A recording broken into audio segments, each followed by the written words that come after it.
Hello friends, it's Thursday. இன்னைக்கு friend வீட்டுக்கு வந்திருந்தனால டே ஃபுல்லாமே குக்கிங் பண்ணுறது அப்புறம் நிறைய விஷயங்கள் பேசுறது அப்படின்னு ரொம்ப சூப்பராகவே போச்சு. லஞ்சுக்கு சிம்பிளாக மஷ்ரூம் பிரியாணி தான் வந்து செஞ்சுருந்தோம்.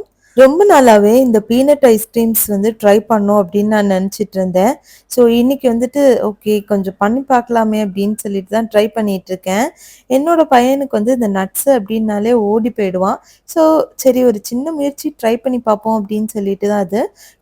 நிலக்கடலையை நல்லா வறுத்துக்கோங்க. அதுக்கப்புறமா ஒரு மிக்சர் ஜார்ல கொஞ்சம் பாதி தோல் எடுத்ததுக்கப்புறமா பால் தேவைப்பட்டா கண்டென்ஸ்ட் மில்க் ஆர் சுகர் கூட ஆட் பண்ணிக்கலாம். அப்படி இல்லைன்னா நாட்டு சர்க்கரை கூட போட்டுக்கலாம். அதை வந்து ஒரு பேஸ்ட் மாதிரி அரைச்சு எடுத்துட்டு இந்த மாதிரி பாப்சிக்கல் இல்லைன்னா ஐஸ்கிரீம் மோல்டுக்குள்ள வச்சுட்டு ஒரு 4 hours ஃப்ரீஸ் பண்ணி எடுத்துட்டா டேஸ்ட் என்னமோ நல்லா தான் இருந்தது. ஸ்டில் என் பையன் சாப்பிட்டல. சாக்கோபா மாதிரி வெளியில கோட்டிங் கொடுக்கலாம் அப்படின்னா ரொம்ப அவசரம் தலைக்கு. ஸோ இந்த மாதிரி சாக்லேட்டை தூவி விட்டு முடிச்சு